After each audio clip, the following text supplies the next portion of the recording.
અભિમાનથી અને એક તાકાત બતાવવા માટે જો ખેડૂતો સાથે એકત્રિત થયા છીએ તો એ ચોક્કસ અહીંના કચ્છના કલેક્ટર હોય, કચ્છના એસપી હોય કે કચ્છનો એક એક અધિકારી હોય એના આજે કાન ખોલવા જ જોઈએ. હું લડતો આવ્યો છું અને ચોક્કસ ખેડૂતો સાથે લડશું, કારણ કે જેમ આગળના વક્તાઓએ વાત કરીને હું ટૂંકમાં જ વાત ચોક્કસ પૂરી કરીશ, કારણ કે આપણે તાપ પણ ખૂબ મોટો વધુ થઈ ગયું છે અને આપણને આવેદનપત્ર પણ આપવાનું છે. હું એ જ વાત કરી રહ્યો છું કે જેમ આ પૂર્વમાં લાઈનો ચાલુ છે તેમ આજે પશ્ચિમમાં પણ એટલી ને એટલી લાઈનો બિછાઈ ગઈ છે. આજે આપણે રાતે જાણે કે જોઈએ ને તો એક નાની નાની લાઈટોથી આખો આ વિસ્તાર ટમટમતો હોય અને થાંભલાની એટલી સીમાઓ વધી ગઈ છે કે થાંભલા જ્યાં નજર નાખો ત્યાં થાંભલા તમને જોવા મળતા હોય છે. અને દુઃખની વાત તો એ છે કંપનીઓ તો ચોક્કસ પોતાનું મનસ્વી વલણ દાખવી અને આ ખેડૂતોને હેરાન કરી રહી છે, પણ ગંભીર બાબત એ છે કે પોલીસ એની સાથે થઈ ગઈ છે. પોલીસને જાણે કે એક કામ કઢાવવાની પ્રક્રિયામાં સાથે એજન્ટ તરીકે રાખતા હોય એવું વલણ જાણે સ્પષ્ટપણે આજે આપણે જોઈ રહ્યા છીએ. મને સતત ફોન આવતા હોય કે આજે આ જગ્યાએ જ્યારે વીજ લાઈન નીકળતી હોય કે પવનચક્કીનું કામ ચાલુ હોય તો પોલીસ વાળા જાણે એ કામ કઢાવવા માટે સતત ત્યાં ઊભા રહેતા હોય છે. વિકેભાઈ, મને એક ધ્યાન છે મારે આગળ એક ખેડૂતની વેદનાની વાત કરીશ કે એના ખેતરથી બાજુમાં પવનચક્કી ઊભી થઈ ગઈ છે. એ પવનચક્કીનો વિસ્તાર, એ જમીનનો વિસ્તાર એની ખેડૂતની જમીન ઉપર અતિક્રમણ કરી રહ્યું છે. તે છતાં આજથી 15 દિવસ કે મહિનો દિવસ પહેલાની વાત છે કે એ કંપની પોલીસ પાસે જાય છે અને પોલીસ વાળા, તમે વિચારજો, અધિકારીઓએ કેટલી હદે આ બાબતે જાણે કે ખેડૂતોને દમન કરતી જણાઈ રહી છે કે 18 થી 20 25 લાખ રૂપિયા ત્યાં પોલીસ પ્રોટેક્શન આપીને એ ખેડૂતને દમન કરવા માટેનું કાર્ય કરી રહી છે. આજે જોઈએ આપણે કે જો એ ખેડૂત વળતર જ માંગી રહ્યો છે તો તમે એને વળતર આપો, પણ ના, એ લોકો પોલીસને પણ ચોક્કસ પ્રોટેક્શનના નામે પૈસા આપી અને કામ કરાવવાની પ્રક્રિયા કરી રહ્યા છે. આજે આપણે આ જે આંદોલનમાં એકત્રિત થયા છીએ ચોક્કસપણે આ એક બિન રાજકીય અને કચ્છ પરના દરેક ખેડૂતનું આંદોલન છે. અને એક વાત યાદ રાખજો, આ એક આગાજ છે.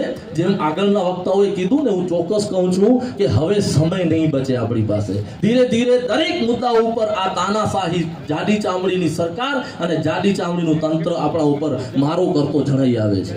આપણને આજે જો ન જાગ્યા તો હું ચોક્કસ કહું છું વળી પાછું ઈસ્ટ ઇન્ડિયા કંપની જેવું તાલ થશે. યાદ રાખજો, ફરી પાછી જાણે કે જે કંપની આવી હતી અને આપણા દેશને ગુલામ બનાવ્યો હતો એવી ને એવી સ્થિતિ વળી પાછી ઊભી થશે જો આપણે જાગ્યા નહીં તો.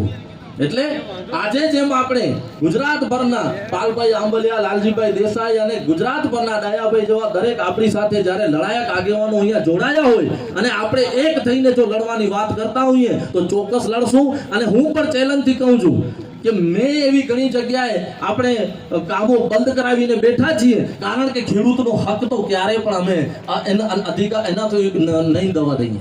એટલે એ જ વાત સાથે આજે આપણે કલેક્ટર પાસે ચાલશું અને ચોક્કસ અમે વિકેભાઈ બાંહેધારી આપીએ છીએ કે અમે તમારી આ લડતમાં સાથે છીએ, હતા અને રહીશું. બસ એટલું કહી મારી વાતને વિરામ આપીશ.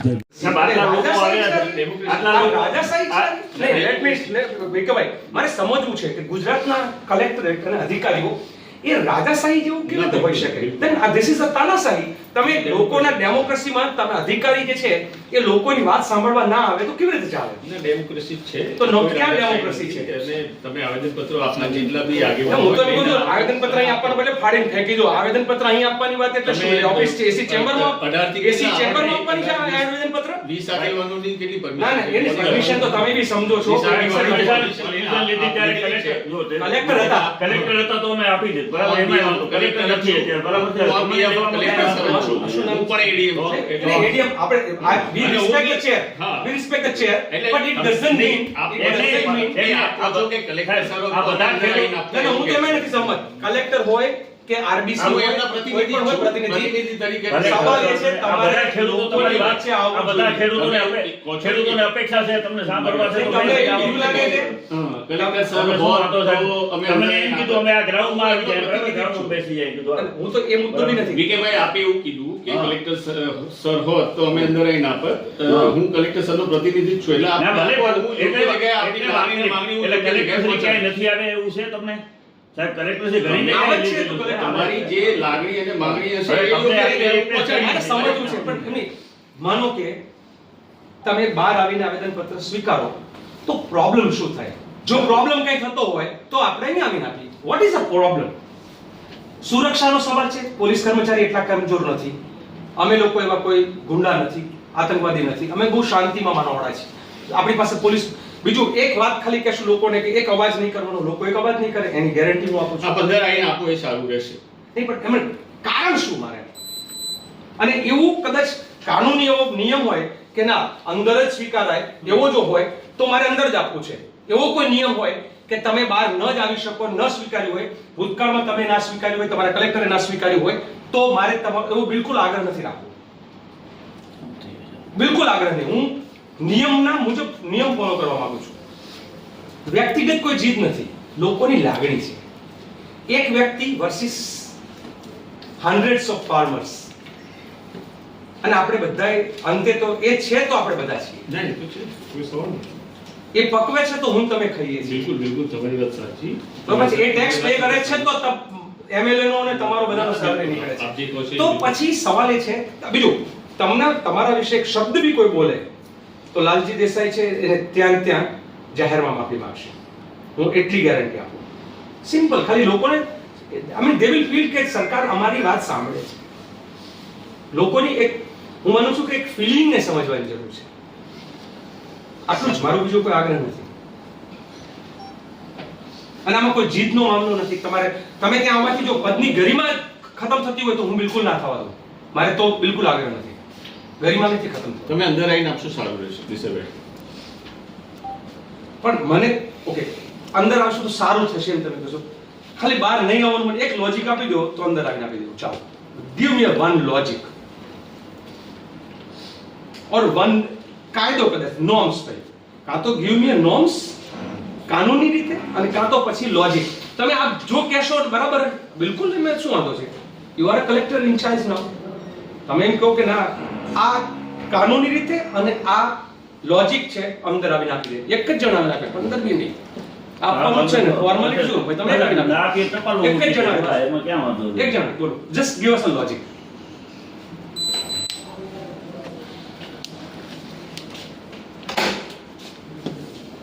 We will go with your તમારો લોજિક હશે એમાં તો કોઈ જ ના નહીં પાડી છે. તમે અંદર આવીને આવેદન પત્ર પણ લોજિક સ્વીકારીશ. પણ લોજિક સો ધેટ મીન્સ તમને આ મેં એક વાક્ય આપને કીધું ને આપ અંદર આવીને આપશો હું નહીં, એ તો સ્વીકારીશ અને વાક્ય છે. તમારી લાગણી અને માંગણી અંદર આવીને તો આ આ વાક્ય વાક્ય છે. સ્વીકારવું આ જોઈએ ને. વાક્ય કે ના ન હોય કે સ્વીકારવાની તો ના આ પાડી નથી કહો. પણ તમે સાહેબ આટલું બધું મને ખબર નથી પડતી. આટલી જીદ કરવાનું કારણ શું એમ? કદાચ ઉપરથી ત્યાં આદેશ એનાથી છે. તમારો આપણે તમારે જે વાત ઉપરથી કરી, આદેશ છે.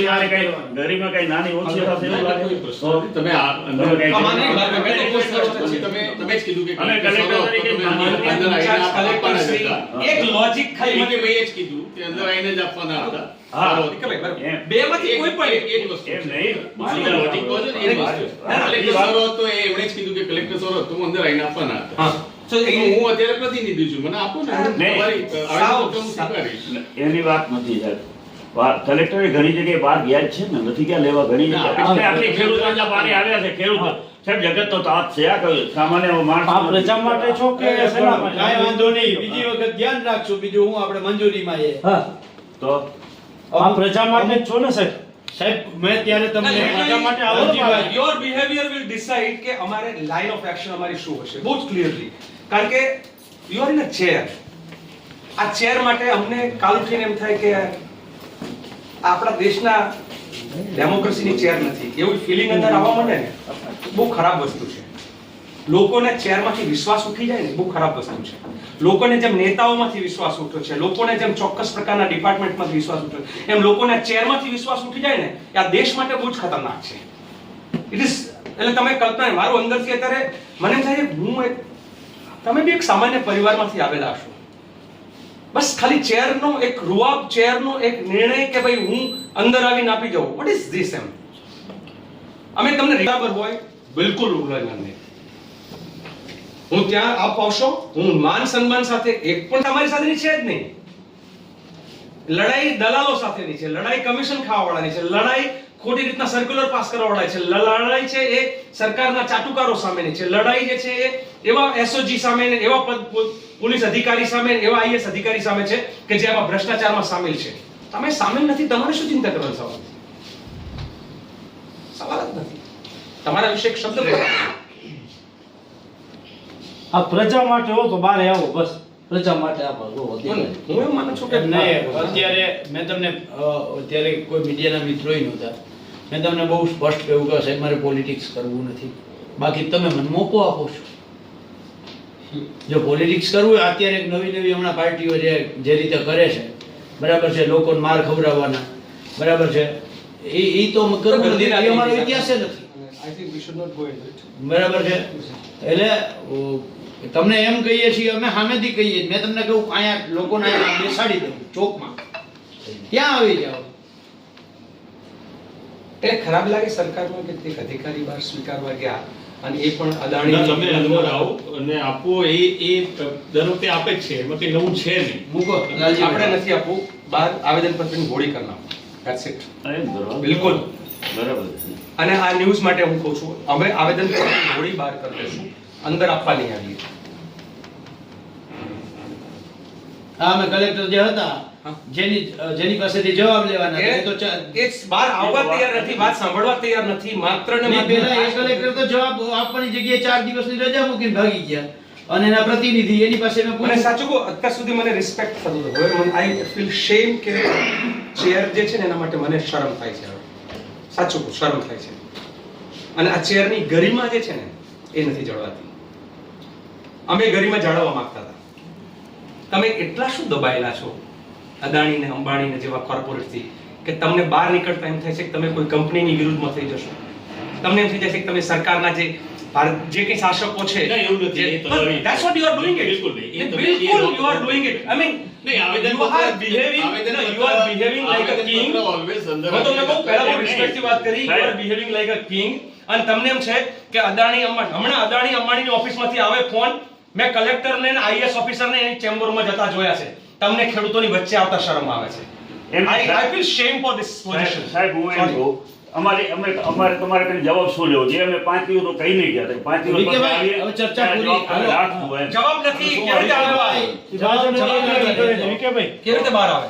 ભાજપ વાળા કેમ બહાર કરે છે? સળગાવીને પેલું જે હોય ને ભુજ ખાતે કિસાન સંઘર્ષ સમિતિ દ્વારા ખેડૂત ન્યાય સભાનું આયોજન કરાયું. ભચાઉના વાંડિયા અને ભુજના લોડાઈ ગામમાં અદાણી કંપની દ્વારા નાખવામાં આવી રહેલી 765 કેવી વીજ લાઇન અને ખેતરોમાં વીજપોલ ઊભા કરવાના મુદ્દે વિવાદ ઘેરો બન્યો છે. ખેડૂતોને પૂરતું વળતર ન મળતા તેઓ લાંબા સમયથી તેનો વિરોધ કરી રહ્યા છે. આજે આ વિરોધને સમર્થન આપવા માટે ભુજ ખાતે કિસાન સંઘર્ષ સમિતિ દ્વારા એક સભાનું આયોજન કરવામાં આવ્યું.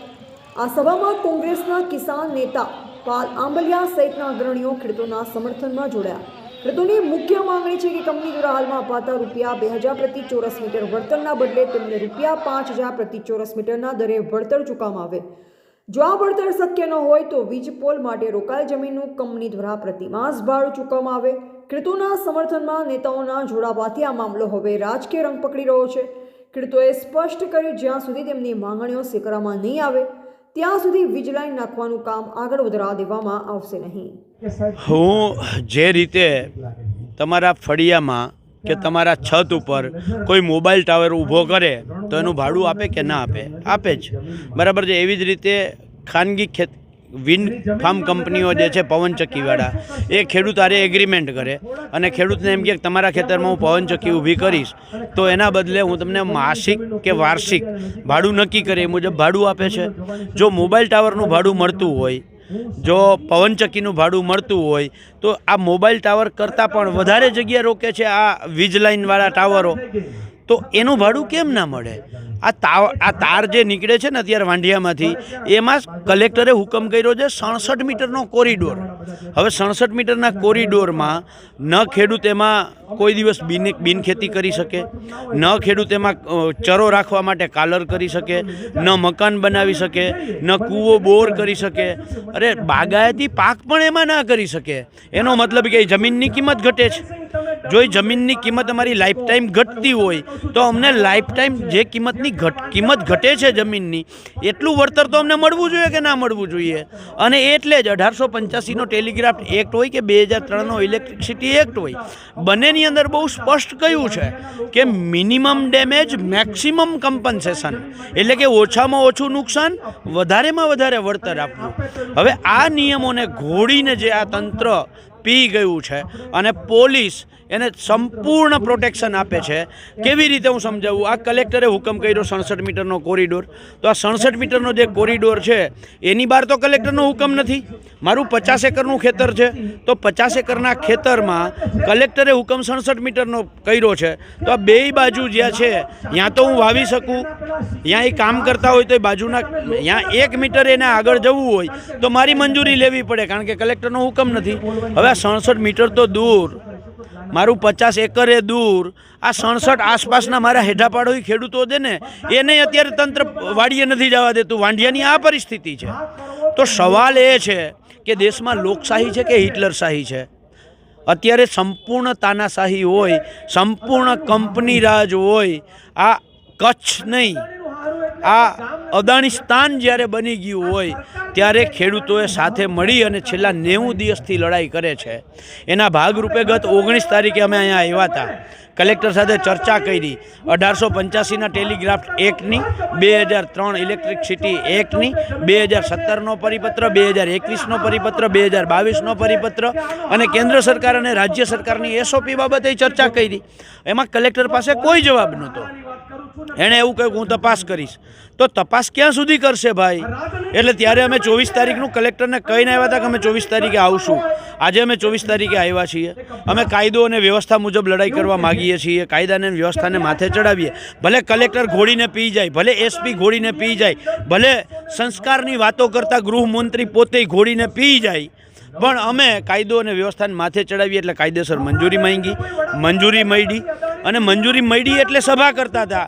તોય તંત્રને પેટમાં દુખ્યું. એટલે આ જે લોડઈ હોય, લુણઈ હોય, વાંઢિયા હોય, એમાંથી આવતા ખેડૂતોને વાહનો રોકી દીધા. મુખ્ય ખેડૂત આગેવાનોને સવારના 6 વાગ્યામાં, તમારે વિડીયો જોતા હોય તો હું આપીશ, ખેડૂત બંડી પહેરીને ઊભો છે અને ત્યાંથી એને ઉપાડી લીધો છે. એટલે તંત્ર છે એ મંજૂરી લીધા પછી, મંજૂરી આપ્યા પછી તો ખેડૂતોને આવવા દેવાતા, ના આવવા દીધા તો તમારે મંજૂરી નહોતી આપવી. મંજૂરી ના આપી હોત તોય હું, ડાયાભાઈ અને જયેશભાઈ અમે ત્રણેય આવવાના હતા. અમે નક્કી કર્યું હતું મંજૂરી ના મળે તો 3 જણાને જવું, કારણ કે જે કલેક્ટરે 19 તારીખે ગયા પછી જાહેરનામું બહાર પાડ્યું ત્યારે જ ડર નક્કી થઈ ગયો હતો કે જે પ્રશ્નો પૂછ્યા એના જવાબો નહોતા, એટલે એણે જાહેરનામું બહાર પાડવું. 19 તારીખે હું કચ્છ બારોય નહોતો નીકળ્યો અને જાહેરનામું બહાર પાડી દીધું. બરાબર છે. હવે એ જાહેરનામાનું મારે અમલ કરવાનો હતો, એટલે મંજૂરી માંગી, મંજૂરી ના આપી, એટલે મંજૂરી આપી એટલે અમે બધાએ સભા કરી. ના આપી હોત તો અમે 3 જણા આવત, હું, જયેશભાઈ અને ડાયાભાઈ, અને કલેક્ટરને જવાબ માંગત. કારણ કે અમારે ખેડૂતોને ભડકાવવા નથી, અમારે ખેડૂતોને ધોકા ખવડાવવા નથી, અમારે ખેડૂતોને જેલમાં નાખવા નથી. એટલે કાયદા મુજબ અમે લડાઈ કરવાના છીએ. એટલે આ તંત્રને ડર લાગ્યો, ખેડૂતોને આવતા રોક્યા. અને મને હમણાં જ ખબર પડી કે કલેક્ટરે રજા ઉપર વયા ગયા. બોલો, હવે કલેક્ટર આગળ જવાબ ના હોય એટલે રજા ઉપર ઉતરી જવું પડે છે. તો આ અત્યારે પરિસ્થિતિ છે. કાં તો આમાં હું એમ નથી કહેતો કલેક્ટર જવાબદાર છે, કાં તો કલેક્ટરને ગાંધીનગરનું દબાણ છે, અથવા તો કલેક્ટરની ખુદની દાનત મેલી છે. બેમાંથી એક જ કારણ છે. કાં કલેક્ટરની ખુદની દાનત મેલી છે અથવા તો ગાંધીનગરથી દબાણ છે. એટલે કલેક્ટરે ખેડૂતોથી ડરી જઈ અને 4 દિવસની રજા મૂકીને જતા રહ્યા, આવો મને સમાચાર મળ્યો છે. પણ અમે આ લડાઈ સતત કરતા રહેશું. હું કચ્છના જાહેર માધ્યમો, આ યુટ્યુબરોના માધ્યમથી કચ્છના ખેડૂતોને કહેવા માગું છું કે 29 ગીગાવોટની મંજૂરી અદાણીને પાવર પ્રોડક્શન કરવાની મળી છે. 55 ગીગાવોટ અંબાણીને મળી છે અને બીજી નાની નાની કંપનીઓ અનેક છે. કચ્છમાં આવનારા દિવસોમાં એવી પરિસ્થિતિ થશે કે આ બધી જ ઉત્પન્ન થયેલી વીજળી બીજા રાજ્યોમાં લઈ જવી હોય તો કચ્છના એક એક ખેતરમાં, કચ્છના એક એક ખેડૂતની છાતી ઉપર આ વીજ ટાવર ઊભા થવાના છે. ત્યારે અત્યારે જાગૃત થાવ, એક થાવ, સંગઠિત થાવ અને આવનારા દિવસોમાં વીજ કંપનીઓ સામે લડીએ અને માંગ કરીએ કે જેવી રીતે મોબાઈલ ટાવરમાં ભાડું મળે છે, પવનચક્કી ઊભી થાય તો ભાડું મળે છે, એવી જ રીતે આપણા ખેતરમાં વીજ ટાવર ઊભો થાય તો વાર્ષિક 2 કરોડનું ભાડું ખેડૂતને મળવું જોઈએ. આ માંગ સાથે આવો આપણે સાથે મળીને લડાઈ કરીએ. આપણે કચ્છ જિલ્લામાં જોઈ રહ્યા છીએ કે છેલ્લા 3 મહિનાથી ખેડૂતો આંદોલન કરી રહ્યા છે, જેમાં ખાસ કરીને વીજ કંપનીઓ વીજ લાઈનો પસાર કરવામાં જે રીતે દાદાગીરી કરી રહી છે, પોલીસ ખેડૂતો ઉપર જે રીતે દમન કરી રહી છે અને યોગ્ય વળતર આપ્યા સિવાય કાયદાકીય પ્રક્રિયા કર્યા વગર અત્યારે વીજ લાઈનો પસાર કરી રહ્યા છે. અને આવું ક્યારે નથી બન્યું એવું કચ્છમાં પહેલી વખત કે સતત 200-300 ખેડૂતોને દરરોજ તમારે એને ડિટેન કરવા, ધરપકડ કરવી, પોલીસ સ્ટેશને લઈ જવા, ખાવા નહીં આપવું, ખેડૂતોને મારવા, ખેડૂતોને કૂટવા, એને બેઇજ્જત કરવા, બેન દીકરીઓને ઢસડી અને ગાડીમાં રાખવી. આવું દમન તો ક્યારે નથી થયું. એટલું દમન અત્યારે કચ્છની પોલીસ અહીંયા ખેડૂતો ઉપર કરી રહી છે, જેના માટે થઈને આજે અમે ખેડૂત ન્યાય યાત્રા કે કચ્છના ખેડૂતોને ન્યાય મળે, કચ્છના ખેડૂતોને એમનો અધિકાર મળે, કચ્છના ખેડૂતોને એનો હક મળે, એના માટે અમે આજે ન્યાય યાત્રાનું અહીંયા આયોજન કરવામાં આવ્યું હતું. તમે જુઓ છો કે આવા તાપમાં પણ મોટી સંખ્યામાં સમગ્ર કચ્છમાંથી ખેડૂતો અહીં આવ્યા છે. કોઈ અમે વાહન નથી આપ્યું, કોઈ અમે ભાડું નથી આપ્યું. ખેડૂતો પોતાની વેદના, પોતાનું દર્દ લઈને આજે આ સભામાં આવ્યા છે. અને આજે અમે કલેક્ટર પાસે હિસાબ માગવા જવાના હતા, પણ અમારી એક જે અમે 5 દિવસ પહેલાં એને કીધેલું હતું અમે 24 તારીખને આવશું, ત્યારે આજે કલેક્ટર રજા મૂકીને અહીંયાથી ભાગી ગયા છે. કલેક્ટર આજે કચ્છની કચેરીમાં નથી. તો ખરેખર સરકાર પણ અત્યારે ક્યાંક ને ક્યાંક ખેડૂતોનો જે આક્રોશ છે એ સરકારનું વહીવટીતંત્ર જાણી ગયું છે અને એને ઓફિસમાં બેસવાનું પણ એની હિંમત હાલી નથી. તો આ ખેડૂતોની જીત છે, ખેડૂતોની એકતા હશે. ખેડૂતો જો સંગઠિત હશે તો આવનારા દિવસોમાં કચ્છના ખેડૂતોને ન્યાય મળશે. કારણ કે અત્યારે કચ્છના ખેડૂતોને ખૂબ અન્યાય થઈ રહ્યો છે. કચ્છમાં ઘણી બધી કંપનીઓ આવી, તમામ વહીવટીતંત્ર કંપનીઓને મદદ કરી રહી છે, પોલીસ તંત્ર કંપનીઓને મદદ કરી રહી છે. આ ગુજરાતની ભારતીય જનતા પાર્ટીની સરકાર કંપનીઓને મદદ કરી રહી છે. ગુજરાતના ગૃહ મંત્રી હર્ષ સંઘવી પણ કંપનીઓની તરફદારી કરી રહ્યા છે અને એને કારણે આજે ખેડૂતો ઉપર દમન આ પોલીસ કરી રહી છે. પોલીસને પણ અમે કહેવા માગીએ છીએ કે કાયદો અને નિયમ તમને પણ લાગુ પડે. બંને એસપી, કચ્છના પૂર્વ એસપી અને પશ્ચિમ કચ્છના એસપી, બંને એસપીને અમે કહેવા માગીએ છીએ આપણા માધ્યમથી કે કાયદામાં રહેજો તો ફાયદામાં રહેશો. કાયદામાં તમે નહીં રહ્યો તો ઘણા અધિકારીઓ જેલમાં પણ છે. તમે પણ નિયમ વિરુદ્ધ ક્યાંક કરશો તો જેલના સળિયા ન ગણવા પડે એ ધ્યાન રાખજો. કાયદો ખેડૂતોને લાગુ પડે છે તો તમને પણ પડે છે. તમે પણ કાયદા વિરુદ્ધનું કાંઈ કામ કરી શકતા નથી. પરંતુ કચ્છ જિલ્લાની કમનસીબી એવી છે કે કચ્છમાં 6 ધારાસભ્ય ભાજપના છે, એમના સાંસદ પણ ભાજપના છે, પરંતુ ક્યાંક ને ક્યાંક બધા ચૂપ છે. અત્યારે કોઈ બોલવા તૈયાર નથી. અને એનું મુખ્ય કારણ જો કોઈ હોય તો જે કંપનીઓના કામ છે, જે ઠેકા છે, એ કોન્ટ્રાક્ટર જ ભાજપના નેતાઓ લઈ લે છે. ભાજપના નેતાઓનો કોન્ટ્રાક્ટ હોય. કચ્છનું વહીવટીતંત્ર એટલે કે કલેક્ટર સાહેબ એ કંપનીઓને મજા આવે, પસંદ આવે એવા ભાવ નક્કી કરી દે વળતરના.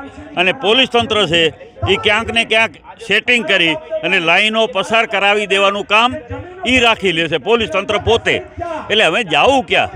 જો રાજા જ તમારો આવી રીતે તમારા રક્ષક જ ભક્ષક બને તો ક્યાં જવું લોકોને, ક્યાં જવું પ્રજાને, ક્યાં જવું ખેડૂતને? તો અમે અત્યારે જે આપણા કચ્છ જિલ્લાની વાત કરું તો આના કરતાં અંગ્રેજ રાજ પણ સારું હતું. અંગ્રેજો પણ કાંઈક કાયદાને માનતા, કાયદાનું પાલન કરતા. અને અત્યારે તો તમે જોઈ રહ્યા છો કાયદો બાયદો કાંઈ નહીં. અમે કંઈ તમારો કાયદો, કંપની કે કાયદો, પોલીસ કે કાયદો, અધિકારીઓ કે કાયદો, કોઈ કાયદો કે નિયમનું પાલન કરવું નહીં. આ જ કંપની થોડા 1-2 વર્ષ પહેલાં લાઈનો કાઢી ત્યારે પૈસા આપ્યા, એટલા પૈસા પણ આપવા નથી માગતા. તો 2 વર્ષ પછી તમે આપેલા જ છે. ખેડૂતોની માંગણી વ્યાજબી છે, કોઈ ગેરવ્યાજબી નથી. આજે આપના માધ્યમથી હું કહેવા માગું છું કે રાજસ્થાન સરકાર આપણું પાડોશી રાજ્ય છે, બરાબર? ત્યાં અત્યારે કોમર્શિયલ હેતુના પર 4 ગણા એટલે 400% વધારે. માની લો 1000 હોય તો બીજા 4000 રૂપિયા. એટલે 5000 રૂપિયા પર ગણીને વળતર જો 400 કેવીથી વધારે લાઈન હોય વીજ લાઈન તો અમે આ પણ કલેક્ટરશ્રીને આપ્યું છે કે ત્યાં જો રાજસ્થાનમાં આ કાયદો હોય તો ગુજરાતમાં કેવી રીતે લાગુ ન પડે. નવસારીના કલેક્ટર છે એ વાણિજ્ય હેતુ માટે ગણે તો કચ્છના કલેક્ટર શા માટે ન ગણે. નવસારીના સુરત બાજુના ખેડૂતને 1 કરોડ સુધીનું વળતર મળે તો કચ્છના ખેડૂતોને શા માટે ન મળે. પરંતુ કચ્છના કલેક્ટર અત્યારે કાંઈ સાંભળવા માંગતા નથી. અને હું તો આપના માધ્યમથી કહેવા માગું છું કે કચ્છના કલેક્ટરને લઈ આવનાર જ આ કંપનીઓ છે. આનંદ પટેલ સાહેબ પહેલાં કચ્છમાં હતા જ અને ફરીને આવ્યા છે. એનું કારણ આ જ છે, કંપનીઓને ફાયદો કરાવી દેવાનો, કંપનીઓ કે એમ કામ કરવાનું, કંપનીઓને પસંદ પડે એવા ભાવ નક્કી કરી દેવાના, ખેડૂતોને આમ જનતાને દાબી દેવાનું. અને જમીનમાં અત્યારે અસંખ્ય ભ્રષ્ટાચાર આપણે આ ખાતામાં વિભાગમાં થઈ રહ્યો છે. તો આજે જોઈ રહ્યા છો આવા તાપમાં તાપમાં પર ખેડૂતો આવ્યા છે અને અમારા ગુજરાત સંઘર્ષ સમિતિના સમગ્ર ગુજરાતના ખેડૂત નેતાઓ આવેલા છે. આજ કોઈ રાજકીય સંમેલન નહોતું, માત્ર ને માત્ર ખેડૂતોનું સંમેલન હતું. અને અમે જઈ અને અમે કલેક્ટરશ્રીને આ મુદ્દાઓ અમે આપવાના છે. અમે આવનારી લડાઈ આ ખાલી 1-2 ગામ પૂરતી નહીં પણ સમગ્ર કચ્છમાં બધા સાથે મળીને અમે લડાઈ લડવાના છે. ખેડૂતને પણ અમે કહીએ છીએ તમે જાગો, ઉઠો અને ધ્યેય પ્રાપ્ત કરો. કારણ કે અત્યારે જોઈ રહ્યા છો ખેડૂતોને ખંભે બેસી અને આ સરકાર બની છે ગુજરાતમાં અને આજે ખેડૂતો ઉપર ત્રાસ ગુજારી રહ્યા છે. ત્યારે આને હવે ઘરે બેસાડવાનો સમય આવી ગયો છે અને ખેડૂતો હવે આવનારા સમયમાં ખેડૂતોને જો વાત નહીં સાંભળે તો આ જ રસ્તો બાકી રહ્યો છે. તો આપણે અત્યારે આ ખેડૂતો અહીંયા આવ્યા છે, આ વાત લઈ એના જે દર્દ છે એની પીડા છે એમાં અમે બધા એમની સાથે છીએ. આભાર. ઘણા વર્ષોથી કચ્છના વિકાસની શરૂઆત થઈ ધરતીકંપ પછીથી. એમાં છેલ્લા 10 વર્ષથી વીજ લાઈન, પવનચક્કી માટેની જમીન સંપાદન હોય કે સરકારના અમુક અલગ અલગ વિકાસના જે કામો ઉદ્યોગો માટેના જે થઈ રહ્યા છે એના ભાગરૂપે ખેડૂતોને વર્ષોથી અન્યાય થઈ રહ્યો છે. તેમાં હાલ જે ખાવડા રણની અંદર જે પાવર પ્રોજેક્ટ ચાલુ થયો એના પછી જે મોટી વીજ લાઈનો પાસ કરવાની જે જગ્યાને નક્કી કરવામાં આવી કોરિડોરના રૂપમાં, એમાં આવતા કિસાનોને જે વળતર મળવું જોઈએ, જે એનો અધિકાર મળવો જોઈએ, એની મંજૂરી મળવી જોઈએ. મંજૂરી વગર અનેક ખેડૂતોને દાદાગીરી કરી કંપનીઓ સરકારને સાથે રાખી, પોલીસ તંત્રને સાથે રાખી સતત અન્યાય કરી રહી છે. એને ઉજાગર કરવા માટે, સરકાર સુધી એના પ્રશ્નને પહોંચાડવા માટે ગુજરાત સંઘર્ષ સમિતિ અને કચ્છના જાગૃત કિસાનો સૌ સાથે મળી અને આજે 19 તારીખે કિસાન સંઘર્ષ સમિતિના આગેવાનો કલેક્ટર પાસે ગયેલા આ બાબતે ચર્ચા માટે. ત્યારે એને 5 દિવસનો ટાઈમ આપેલો. એટલે આજે નક્કી કર્યું કે ભાઈ 24 તારીખે જે આપણે 19 તારીખે રજૂઆત કરીએ એ બાબતે સરકારે આગળ તપાસ કરી અને પ્રશ્નના નિવારણ માટે શું બંદોબસ્ત થયો કે વ્યવસ્થાનો કોઈ આ ભાગ બન્યો એ જાણવા માટે, એ સમજવા માટે આજે આ ગુજરાત જાગૃત કિસાન સંઘ અને કચ્છના આગેવાનો એની અંદર જાગૃત દરેક તાલુકાના કિસાન આગેવાનો સાથે મળી આજે હમીરસરના કિનારે આ જનજાગૃતિ અભિયાન માટેનો એક સભા ભરી અને રેલી સ્વરૂપે 1:30 2 વાગ્યાની આજુબાજુ કલેક્ટર પાસે જવાનો ટાઈમ છે. તો આ ખાસ ઉદ્દેશ અને ખાસ આપના માધ્યમથી કચ્છ કિસાન કે કચ્છ ગામડાઓની પ્રજાને વિનંતી કરું કે 2001 પછી સરકારે અદાણીને પહેલે પોર્ટો આપ્યા, પછી રણ આપ્યું, પછી દરિયો કિનારો આપ્યા, પછી રણ આખું આપ્યું. એટલે કચ્છનો સંપૂર્ણ કિનારો જમીન માર્ગનો રણ વિસ્તાર હોય કે દરિયા કિનારો હોય. હવે એ સરકારની અને અદાણી કંપની કે રિલાયન્સ કંપનીની જે ખેડૂતોની જમીન જે છે એને કોઈ પણ હિસાબે કોઈ પણ અલગ અલગ ઉદ્દેશથી એને કબજો કરવાનો આ ષડયંત્ર છે. વળતર આપ્યા વગર કદાચ ઉદ્યોગો આવતા હોય અને કચ્છના ગામડાની પ્રજાને આ ઉદ્યોગનો લાભ મળતો હોય નોકરી માટે, આ માટે એ જરૂરી છે. પણ કિસાનોની જમીન દબાવી અને એને અન્યાય કરી અને જે આ રીતે સરકારજી અને કંપનીઓ કચ્છના ગામડાના ખેડૂતોને જે હેરાન પરેશાન કરી રહી છે ન થાય એવા જાગૃતિના અભિયાન રૂપે આજથી કચ્છ ગુજરાત કિસાન સંઘર્ષ સમિતિના માધ્યમથી આ જાગૃતિની શરૂઆત થઈ રહી છે. એટલે કચ્છના દરેક ગામડાની પ્રજાને મજૂર સંઘ હોય, કિસાન સંઘ હોય કે અન્ય લાભાર્થી હોય એવો જાગૃતિના ભાગરૂપે જાગૃત થાય. ન તો આવનાર સમયની અંદર આપણી પેઢી પાસે ન તો જમીન રહેવા બચશે ને ખેતી કરવા માટેની જમીન બચશે. અને આપણે જે વર્ષોથી જે પરંપરા હતી ઈસ્ટ ઇન્ડિયા કંપનીની એ આ કંપનીઓ અને સરકાર એનું આયોજન છે તો આપણે સૌ જાગૃત બનીએ. અર્જુનભાઈ, જે રીતે ખેડૂતોને આજે હાલાકી ભોગવી પડતી હોય છે, વીજ કંપનીઓ છે કે ગમે એની છે, પણ ખેડૂતોના જે હાથ છે એ ભાંગી નાખવામાં આવ્યા છે અને આજે ખેડૂતો પણ એક રોવા લાગે છે, તો શું કહેશો? છેલ્લા 4-5 મહિનાથી જે આ લોડઈ, વાંઢિયા, રાપર વિસ્તાર, ભચાઉ વિસ્તારમાંથી જે લાઈન પાસ રહી છે એના સોશિયલ મીડિયા પર અનેક ટાઈપના એવા વિડીયો વાયરલ થઈ રહ્યા છે. એટલે એ એક દર્દનાક ઘટના છે અને દુઃખદ ઘટના કે સરકાર જેને સરકારે ચૂંટીને મૂકી છે પ્રજાએ, આજે કચ્છના 6 ધારાસભ્યો, સંસદ સભ્યો ભારતીય જનતા પાર્ટીના હોય અને એની સરકાર હોય અને એની સરકારના નેજા નીચે જો અન્યાય થતો હોય તો વ્યાજબી ન લખાય.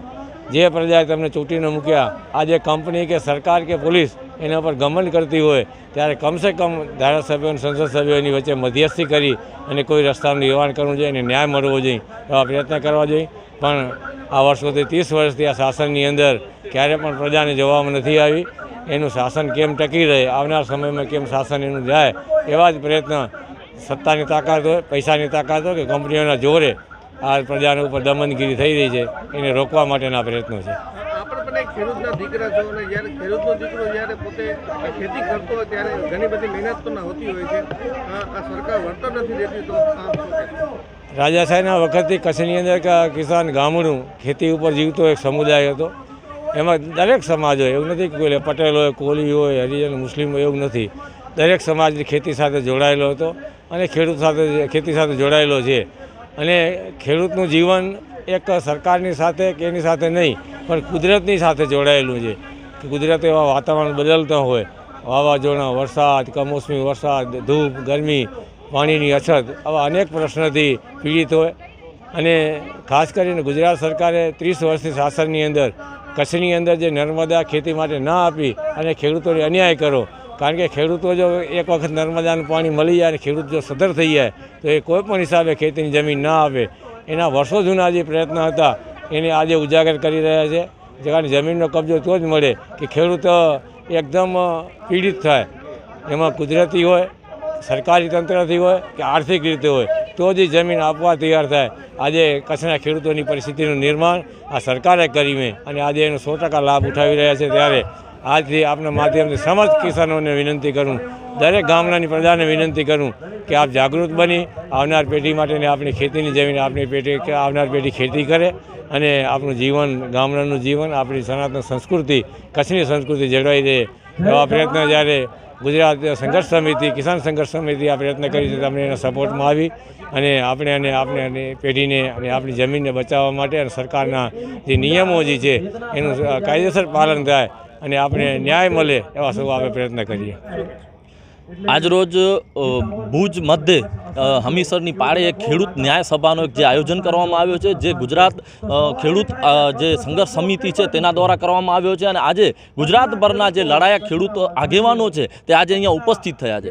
આપ જોઈ જ શકો છો, છેલ્લા ઘણા સમયથી કંપનીઓ દ્વારા ખેડૂતો ઉપર ખૂબ મોટા પાયે દમન થઈ રહ્યું છે. એનામાં વાંઢિયા હોય કે લોડાઈ હોય, માતાઓ બહેનો ઉપર પણ ખૂબ મોટા પાયે જુલ્મો આચરવામાં આવ્યા છે. અને એમની જમીનોમાંથી દાદાગીરી અને તાનાશાહી પૂરક જે કહેવાય ને કે લાઈનો કાઢવામાં આવી રહી છે, પોલો ઊભા કરવામાં આવી રહ્યા છે, જેનામાં કાયદાને પણ નેવે મૂકી અને ચોક્કસપણે જે ખેડૂતનો હક છે એના ઉપર દમન કરવાની જે રીતિનીતિથી જે આ કાર્યવાહી થઈ રહી છે એના વિરુદ્ધમાં આજે કચ્છભરના બધા લડત આગેવાનો જોડાયા હતા. સાથે ગુજરાતભરના પણ આગેવાનો આ જ મુદ્દે આવીને જોડાયા છે અને એક જ નેમ સાથે, એક સંકલ્પ સાથે કે ખેડૂતો પર થતો અત્યાચાર કોઈ પણ સંજોગે સ્વીકારી લેવામાં આવશે નહીં. ખેડૂત જગતનો તાજ છે, એ જ્યારે ખેતી કરી અને જ્યારે અનાજ પકવે છે એના કારણે આજે આપણું પેટ ભરાતું હોય અને જો એના ઉપર દમન કરવાની રીતિનીતિ થશે તો એનામાં અમે ક્યારે પણ ચોક્કસ ચલાવી નહીં લઈએ. કારણ કે આ બાબતે આજે નહીં જાગ્યા તો આગળ જતાં ખૂબ મોટા પાયે નુકસાન ભોગવવું પડશે. ત્યારે ચોક્કસ આજે બહુ મોટી સંખ્યામાં આજે જ્યારે રેલી અહીંયા રેલી સ્વરૂપે આવેદનપત્ર પણ અમે આપવાના છીએ. અને આ મુદ્દે અમારી એક જ માંગ છે કે જ્યાં કંપનીઓ પોલીસને સાથે રાખી અને તાનાશાહીપૂર્વક જે ખેડૂતો પર દમન કરી રહી છે તે બંધ થવું જોઈએ. અન્યથા આ આંદોલન અહીં નહીં પણ આગળ જતાં વિકરાળ ચોક્કસ સ્વરૂપ ધારણ કરશે. આંદોલન કરાયા છે, નિરાકરણ શું આવ્યું છે? ચોક્કસ ખેડૂત હાલ આંદોલન જ કર્યા કરે છે એવી સ્થિતિ પેદા થઈ છે. આ તાનાશાહી સરકાર અને આ જાડી ચામડીનું વહીવટતંત્ર જાણે કે ખેડૂતોને ખૂબ મોટા પાયે પાયમાલ કર્યું છે. આજે કચ્છભરમાં ઠેર ઠેર ઠેકાણે પવનચક્કી જેવા પ્રોજેક્ટો જે ખરા અર્થમાં વિકાસના નામે વિનાશ આચરી રહ્યા છે અને તેના દ્વારા ઘણા આંદોલનો બાદ પણ પરિણામ શૂન્ય છે. કારણ કે આ જે કામો છે એનામાં ચોક્કસપણે મલાઈ ખાવાવાળી આ ભારતીય જનતા પાર્ટી સરકાર પ્રકારના નેતાઓ છે અને આ વહીવટતંત્ર પણ ક્યાંક ને ક્યાંક એનામાં મિલીભગત કરી અને આ ખેડૂતોના દમનના પગલે ઘણા બધા આંદોલનો થયા, પણ ચોક્કસપણે ક્યાંક એમના ખેડૂતોના હિત માટે વાત થઈ નથી, એ સ્પષ્ટપણે આપણે જોઈ શકીએ છીએ. આમ તો હું એમ કહું કે આવેદનપત્ર આપવા નહીં, કારણ કે આવેદન જે છે આપવાવાળો સમય ચાલ્યો ગયો છે. આ સરકારને આવેદન આપવાથી કંઈ ફરક નહીં પડે. અમારા એક મિત્રએ મને આવેદનનો થપ્પો બતાવ્યો. આ બહેરી આંધળી સરકાર છે, મૂંગી નથી મરતી, બોલે બહુ છે પણ બહેરી છે, આંધળી છે, સાંભળતી નથી, જોતી નથી કે કોને દુઃખ છે, શું થઈ રહ્યું છે. એક ખાલી કેમેરો આ બાજુ કરો ને જરા, પેલા બહેનો બેઠા છે, આ બહેનો શેના માટે આવ્યા છે? આ બહેનો જે છે એ એનું આ બહેનો અહીંયા ઉભા આવ્યા તમે આ વાંઢિયાની બહેનો, આ વાંઢિયાની બહેનોને શું કામ આવવું પડ્યું અહીં સુધી? શું એને ઘર નથી? એને પોતાની ખેતીનો સિઝન નથી? એ કંઈ નવરા છે?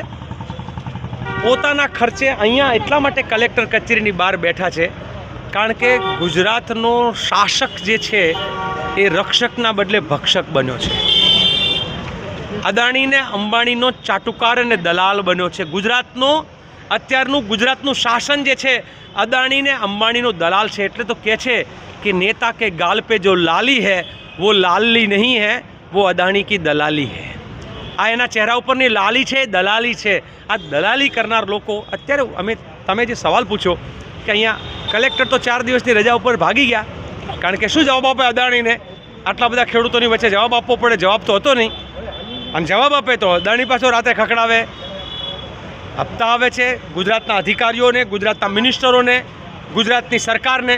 એ હપ્તા દારૂ અને ડ્રગ્સ કચ્છમાંથી લઈ અને તમે સમગ્ર જગ્યાએ કંડલા બંદરથી દારૂ ડ્રગ આવે છે, બધાને ખબર છે. ખૂણે ખાણેથી આવે છે, જમીનો ગૌચરની જાય છે, લોકોની ખેતીની જમીન જઈ રહી છે, લોકોના લાશ ઉપર આ ધંધો કરવા બેઠા છે. અને એની સામેની આ લડાઈ છે. એને એમ છે કે કલેક્ટર, અમે તો કીધું કે આને આવેદન ના આપવાનું હોય, આવેદન હળગાઈ દેવાનું. હવે આવેદન આપવાથી, આજીજી કરવાથી ના ચાલે. હવે આ માતેલા સાંડ જેવા, આખલા જેવા અધિકારીઓને અને નેતાઓને નાથ નાખવાનો ટાઈમ છે, એની ખસી કરવાનો ટાઈમ છે. દેશી ભાષામાં કોથળી કરી એમ કહે છે, કરવાનો સમય છે. અને આ વહેલી તકે જે છે એ અમારા ખેડૂતોને માલધારીઓ કરશે, પછી નાથ નાખશે, મોરડો બાંધશે અને આને બળધિયા બનાવીને પરોણો રાખશું. મોટી આરવાળો આવા દો. જિલ્લા પંચાયત, તાલુકા પંચાયતની ચૂંટણીઓ એક એક ગામમાં કોઈ ગરવા નહીં દે અમને. આજે બહેનોએ નક્કી કર્યું છે, અમે બધાએ નક્કી કર્યું છે કે ભાજપનો જે પેલો 2 રંગવાળો, 2 રંગો ખેસ પહેરીને આવે છે ને, કવિ કબીરે કહ્યું છે 2 રંગાનો વિશ્વાસ ના કરાય. આ બધાએ ભૂલ કરી છે. આ તો દલાલો હતા, આ નેતાઓ નથી. આવા દલાલોને ગામમાં નહીં ઘૂસવા દેવાનું. અને આવે એટલે એમ કહે તારો ખેસ ઘેર મૂકીને આય, નહીં તો ખસી થઈ જશે. આખા કચ્છમાં જ્યારે ઔદ્યોગિકરણના પગલે દરેક તાલુકામાં, દરેક ગામમાં નાના મોટા ક્યાંય પવનચક્કી, સોલાર પ્રોજેક્ટ, ક્યાંક થાંભલા, ક્યાંક લાઈન કે બીજા ઉદ્યોગોના લીધે જે ખેડૂતોને મુશ્કેલી પડી રહી છે, એ બાબતે ગુજરાતમાં 1972થી જે લડાઈ કરી રહ્યા છે ખેડૂત સંઘર્ષ સમિતિ દ્વારા 19 તારીખે કલેક્ટરશ્રીને રૂબરૂ મળી ને આ ખેડૂતોને જે નડતા પ્રશ્નો એ બાબતે પૂછવામાં આવ્યું હતું. અને ત્યારે એમને કહેવામાં આવ્યું હતું કે 24 તારીખે અમે આવશું 1000 ખેડૂતોને લઈને આપનો જવાબ લેવા. પરંતુ જવાબદાર કલેક્ટર જેવા અધિકારી અહીંયા હાજર નથી, રજા મૂકીને ભાગી ગયા છે. આરએસી બહારે નીકળીને આવેદનપત્ર સ્વીકારવા માટે તૈયાર ન હતા. આવી પરિસ્થિતિ છે આ દેશમાં, જેને જગતનો તાત કહેવાય, જે લોકોનો પેટ ભરે છે, એ ખેડૂતને સાંભળવા માટે અધિકારીઓ ચેમ્બરમાંથી બહાર નીકળવા તૈયાર નથી. પરંતુ અદાણી હાઉસ કે અંબાણી હાઉસમાં જવું હોય, એમને કામ પડે ત્યારે ગુજરાતના ચીફ સેક્રેટરી પણ ત્યાં જઈને મળી આવતા હોય છે. એવી ગુજરાતમાં પરિસ્થિતિ છે. ખેડૂતોના નામે મત લઈ જે મોટો વર્ગ ખેતી સાથે સંકળાયેલો છે, એના બળે જે આગળ આવી છે ભારતીય જનતા પાર્ટીની સરકાર આજે કેટલી હદે ઉદ્યોગોની ચમચાગીરી કરી રહી છે, ઉદ્યોગોને ઘૂંટડીએ પડી ગઈ છે, એ આનાથી સાબિત થાય છે.